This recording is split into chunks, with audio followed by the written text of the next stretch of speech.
Welcome back दोस्तों, स्वागत है आपका हमारे एक और नए वीडियो में। तो दोस्तों आज हम लोग हिंदी वर्णिका भाग 2 के पार्ट 1 दही वाली मगम्मा के सारे सब्जेक्टिव प्रश्न करने वाले हैं। तो प्लीज़ वीडियो में बने रहें। अगर आप लोग चैनल पर नए हैं तो प्लीज़ चैनल को सब्सक्राइब कर ले। तो चलिए स्टार्ट करते हैं।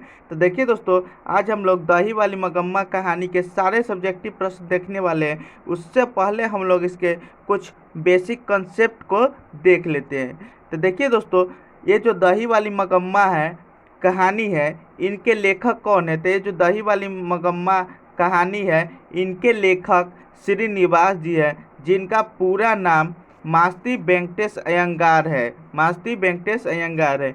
उनका जन्म 6 जून 1891 ईस्वी में हुआ था।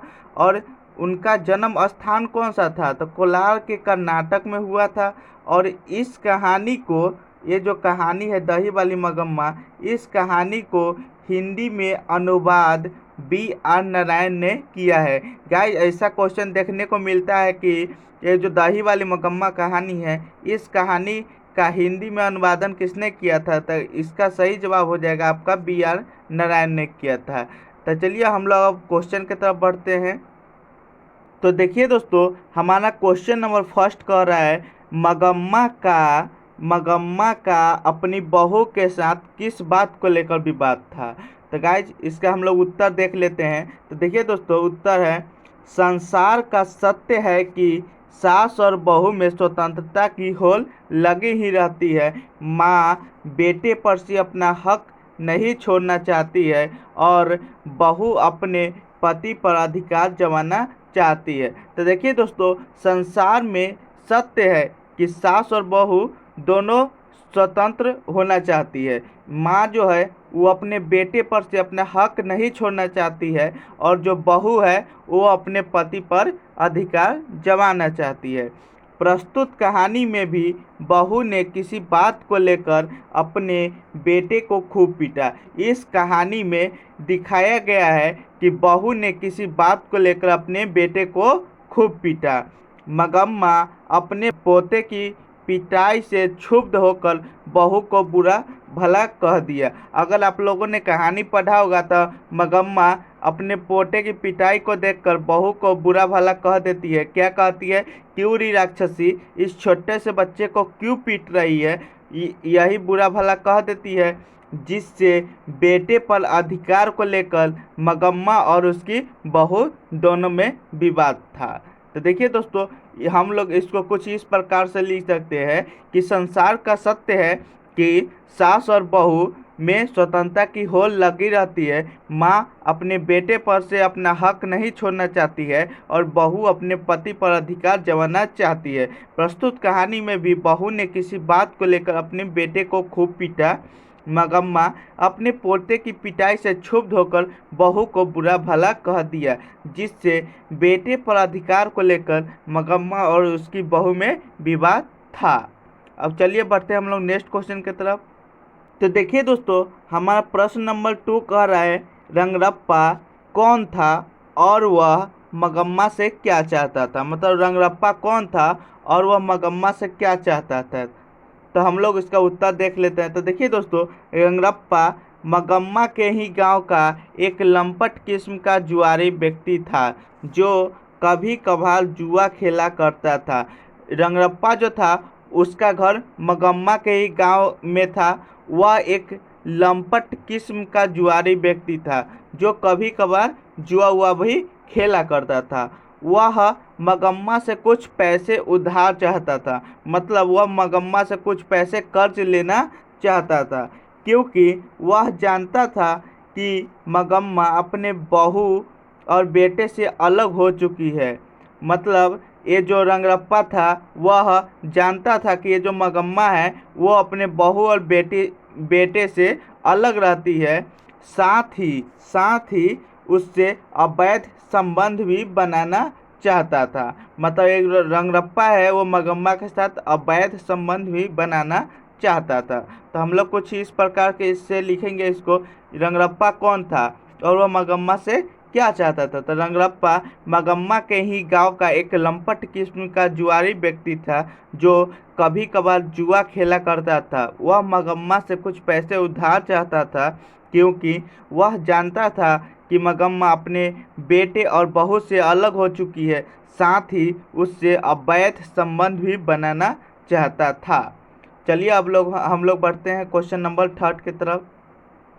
देखिए दोस्तों, हमारा प्रश्न नंबर 3 कह रहा है, दही वाली मगम्मा कहानी में बहू ने सास को मनाने के लिए कौन सा तरीका अपनाया। मतलब ये जो दही वाली मगम्मा कहानी है उसमें बहू ने सास को मनाने के लिए कौन सा तरीका अपनाया। तो उत्तर हम लोग देख लेते हैं। तो देखिए दोस्तों, हमारा उत्तर कह रहा है कि बहू बुद्धिमती थी, मतलब बहू बहुत चालाक थी या बुद्धिमान थी।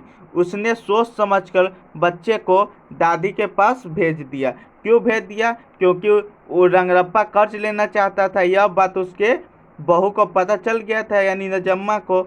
इसीलिए वह अपने सोच समझकर अपने बच्चे को दादी के पास भेज दिया। जब बच्चा दादी के साथ बाजार जाने को मचल रहा था, मतलब एक दिन मगम्मा जब दही बेचने जा रही थी तो बच्चा भी चलने के लिए मचलने लगा। तो बेटा और बहू ने उसे समझाया, अपनी गलती भी स्वीकार की। तभी बेटा और बहू आते हैं और उसे समझाते हैं क्यों मगम्मा ऐसा कैसे चलेगा, और अपनी गलती भी स्वीकार करते हैं, जिससे मतलब वो दोनों बाद में खुशी खुशी एक दूसरे के साथ रहने लगते हैं। इसका मतलब क्या हुआ कि पोता ही समझौते का जरिया बन गया, जो बहू की योजना थी। मतलब उसका जो बेटा था नजम्मा का, वह समझौते का जरिया बन गया। यही उसकी माँ की योजना थी। इसको हम लोग लिखेंगे कैसे? तो देखिए दोस्तों, उसको हम लोग लिखेंगे कि बहू बहुत बुद्धिमती थी। उसने सोच समझकर बच्चे को दादी के पास भेज दिया। बच्चा जब दादी के साथ बाजार जाने को मचल रहा था तो बेटा बहू ने उसे समझाया, अपनी गलती भी स्वीकार की। पोते ही समझौते का जरिया बन गया, जो बहू की योजना थी। चलिए बढ़ते हम लोग क्वेश्चन नंबर 4 की तरफ। देखिए दोस्तों, हमारा क्वेश्चन नंबर 4 कह रहा है, दही वाली मगम्मा कहानी का कथावाचक कौन है, उनका पूरा परिचय दीजिए। ये जो दही वाली मगम्मा है कहानी है, उनके कथावाचक कौन है, उनका पूरा परिचय देना है। तो आइए देख लेते हैं दोस्तों। तो देखिए दोस्तों, ये जो दही वाली मगम्मा कहानी है, दही वाली मगम्मा कहानी का कथावाचक श्रीनिवास जी है। उनका पूरा नाम मास्ती वेंकटेश अयंगार है। ये जो दही वाली मगम्मा कहानी है, उनका कथावाचक श्रीनिवास जी है। कौन है? श्रीनिवास जी है। उनका पूरा नाम पूरा नाम क्या है? मास्ती वेंकटेश अयंगार है। उनका जन्म 6 जून उनका जन्म कितना? 6 जून 1891 ईस्वी में कोलार के कर्नाटक में हुआ था। उनका देहावासन हो चुका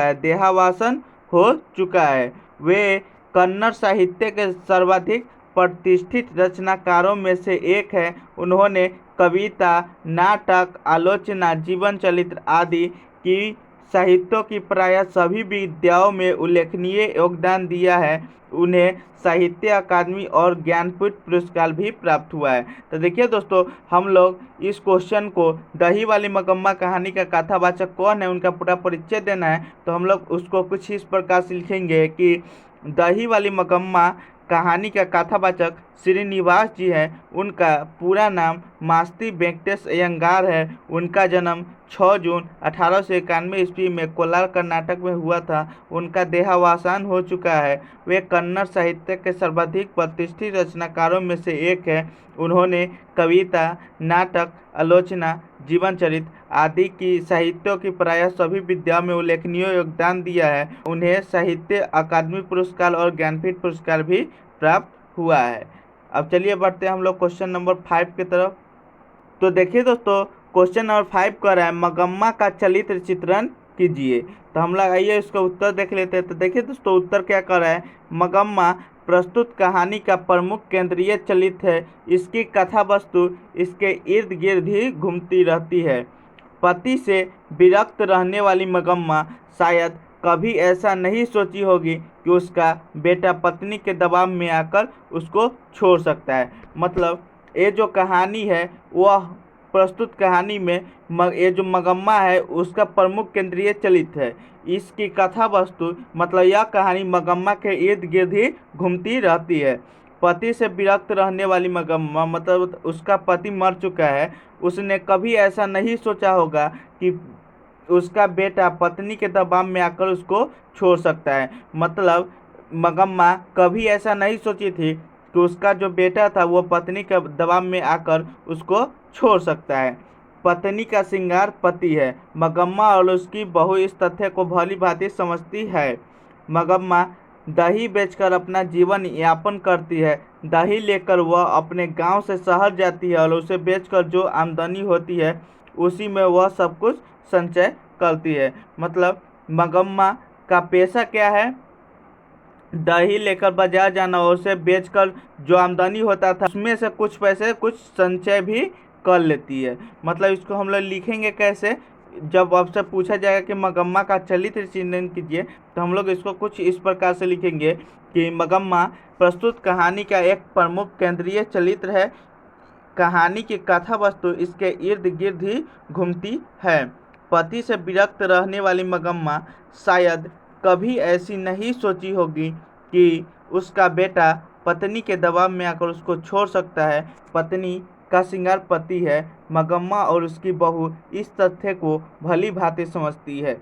मगम्मा दही बेचकर अपना जीवन यापन करती है। दही लेकर वह गांव से शहर और उसे बेचकर जो आमदनी होती है उसी में वह सब कुछ संचय करती है। चलिए बढ़ते हैं हम लोग क्वेश्चन नंबर 6 की तरफ।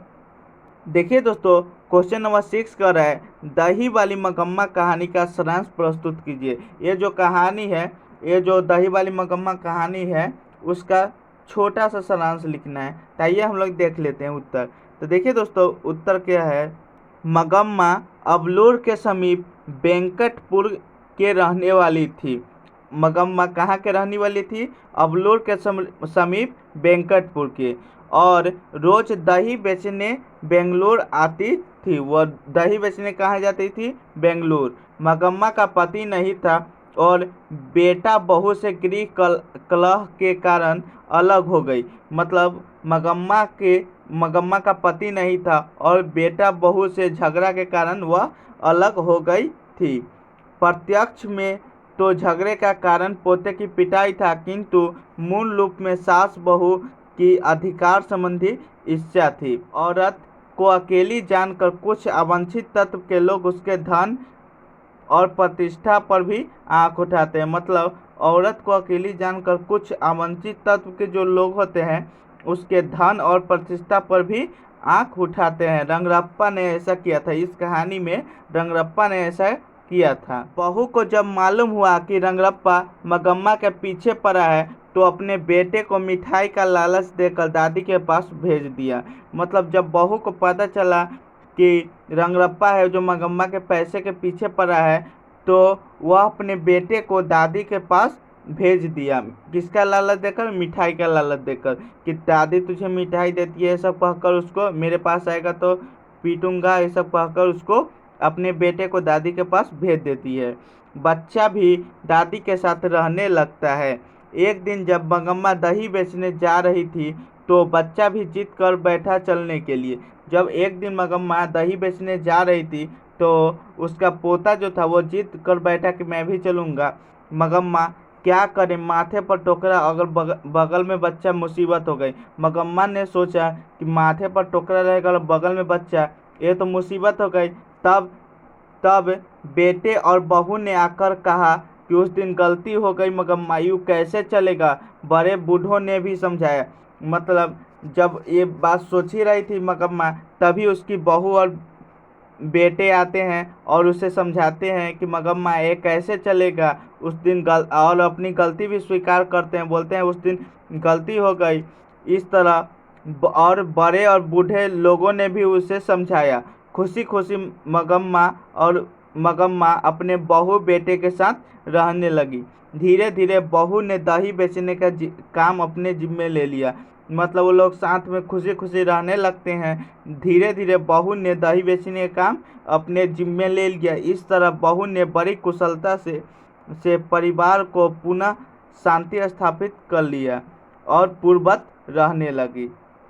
इस तरह बहू ने बड़ी चालाकी से परिवार को फिर एक तरह शांति से पूर्ववत की तरह, मतलब पहले जैसा रहती थी साथ में वैसा ही रहने लगी। आई होप सो आप लोगों को वीडियो पसंद आया। अगर पसंद आया तो प्लीज़ वीडियो को लाइक कीजिए, चैनल को सब्सक्राइब कीजिए। मिलते हैं नेक्स्ट वीडियो में, तब तक के लिए बाय बाय।